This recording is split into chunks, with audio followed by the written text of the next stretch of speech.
प्राचीन काल में राक्षस अपनी तपस्या के बल पर ऐसी शक्तियां प्राप्त कर लेते थे जिनके सामने टिकना देवताओं के लिए भी मुश्किल हो जाता था। राक्षस अपनी शक्तियों का प्रयोग करके आतंक और भय फैलाते थे। ऐसी ही एक घटना रक्तबीज नाम से राक्षस से जुड़ी है। रक्तबीज का अंत मां काली के हाथों हुआ, लेकिन इस दौरान गलती से मां काली का पांव भगवान शिव के ऊपर आ गया था। आइए जानते हैं उस घटना के बारे में। एक बार रक्तबीज नाम के एक राक्षस ने भगवान शिव को प्रसन्न किया और उनसे एक वरदान हासिल कर लिया। रक्तबीज को यह वरदान मिला था कि उसका खून जहां भी गिरेगा वहां से उसी के समान राक्षस पैदा हो जाएगा।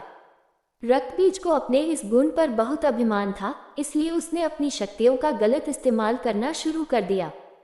घमंड में चूर रक्तबीज ने देवताओं को युद्ध के लिए ललकारा। देवता रक्तबीज से लड़ने के लिए आ गए, लेकिन जहां भी रक्तबीज का रक्त गिरता वहां से एक और रक्तबीज पैदा हो जाता। इसका परिणाम ये हुआ कि बहुत सारे रक्तबीज पैदा हो गए, जिन्हें हराने का कोई रास्ता देवताओं को दिखाई नहीं दे रहा था। घबराकर सभी देवता मां दुर्गा के पास पहुंचे और अपने प्राणों की भीख मांगने लगे। मां दुर्गा ने रक्तबीज के वध के लिए काली का रूप धारण कर लिया। रक्तबीज को देखकर मां काली क्रोध से भर उठी और अपनी जीभ को इतना फैला लिया कि सारे रक्तबीज उसमें समा गए। अब जहां भी रक्तबीज का रक्त गिरता मां काली उसे पी जाती। रक्तबीज को समाप्त करते हुए मां इतनी क्रोधित हो गई कि उनको शांत करना मुश्किल हो गया।